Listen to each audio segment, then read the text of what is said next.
Imagine this. You are in the middle of a heated argument. You are not sad.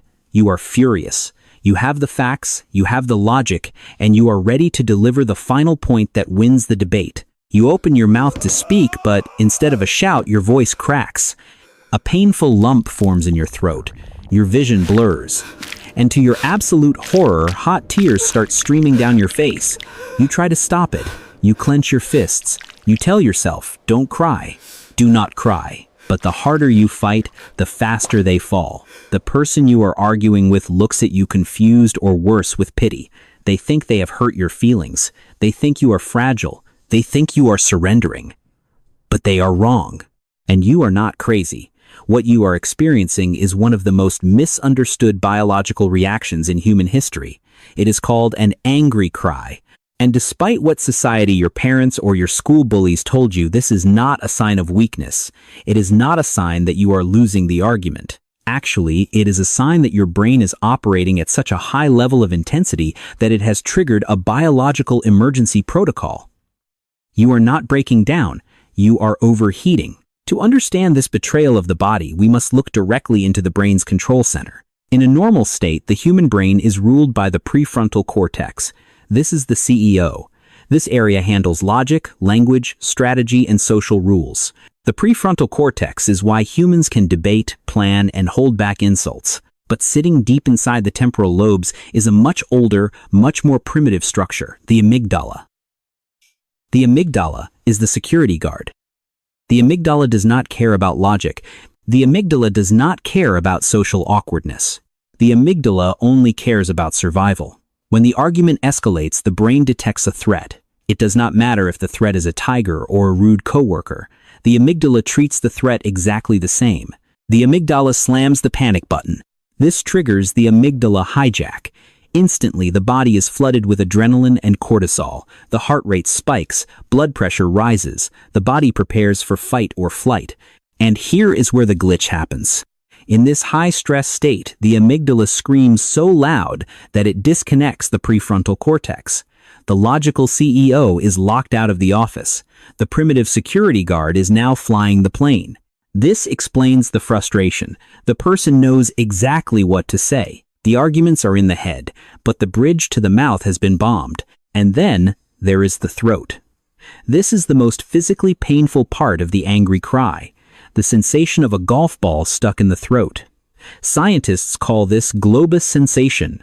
Here is the mechanical cause. The nervous system sends a command to the glottis, the opening between the vocal cords, to expand wide open. The body wants maximum oxygen to fight or run, but the conscious mind is trying to swallow the tears and speak calmly. Swallowing requires the glottis to close.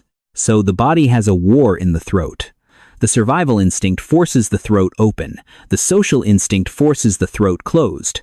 The muscles spasm in a violent tug of war. This is not sadness.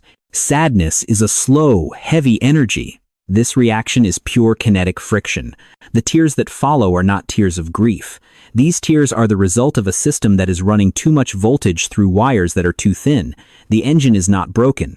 The engine is simply vibrating from the sheer power of the rev. But here is the twist. The tears themselves are not just salty water. They are a chemical cocktail designed to save the host. In the 1980s, biochemist Dr. William Frey made a groundbreaking discovery. He analyzed tears caused by onions, reflex tears versus tears caused by emotion. Under the microscope, they looked completely different. The emotional tears, the ones streaming down your face when you are angry, contain significantly higher levels of proteins, manganese, and a very specific hormone called adrenocorticotropic hormone, ACTH. ACTH is the body's primary stress marker. Do you understand what this means? When you cry during an argument, you are not just leaking water. You are literally sweating stress. Your body has realized that the cortisol levels are toxic. The internal pressure is too high for the heart to sustain, so the brain activates the tear ducts to physically excrete the stress hormones out of the body.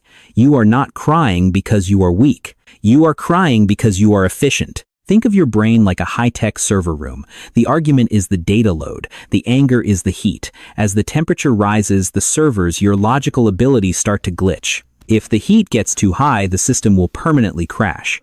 So what does a smart building do? It triggers the emergency sprinkler system. The tears are the sprinklers. They are the body's attempt to cool down the server room so the logic can come back online. This is known as the parasympathetic rebound.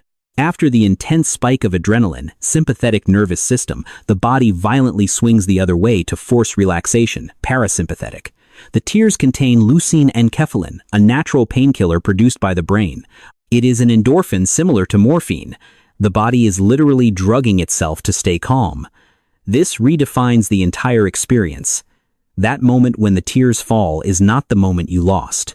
It is the moment your biological system deployed a countermeasure. It is the body saying, I refuse to let this stress kill me. I am flushing it out. I am resetting the machine. The person shouting at you might think they have broken you. In reality, your body is just performing a mandatory system update. So the next time you feel that familiar sting in your eyes and that lump in your throat during a fight, do not fight it. Fighting it only signals more danger to the amygdala, which pumps more adrenaline, which creates more tears. It is a trap. Instead, understand the mechanism. Acknowledge the signal. Say to yourself, my sprinklers are on. My system is resetting. Here is a practical hack to regain control in seconds. It uses biology against biology. When you feel the globus sensation, that lump in your throat, grab a glass of water and take a slow, deliberate sip. This forces the glottis to relax and coordinate a swallow. It breaks the muscle spasm. It sends a signal to the vagus nerve that the immediate physical danger has passed. If you cannot drink water, look up. Physically tilt your chin up. It is harder for tears to collect and fall when the eyes are angled upward, and the posture itself signals confidence rather than submission to the brain. But most importantly, stop apologizing. Do not say, I'm sorry, I'm just being emotional. Say, I am passionate about this topic. Give me a moment to process. There is a massive difference. One is a confession of weakness. The other is a statement of engagement. We need to stop viewing the angry cry as a defect. It is found in people with high emotional intelligence. It is found in people who care deeply about justice, about truth, and about connection. The only reason it hurts is because you care. A machine that does not care does not overheat. So wear your tears like a badge of honor. They prove that you are not a cold, unfeeling robot. They prove that you are a highly responsive, deeply connected human being. And in a world that is becoming increasingly numb, that is not a weakness. That is a superpower. You are not broken. You are just a high-performance system running a self-cleaning cycle.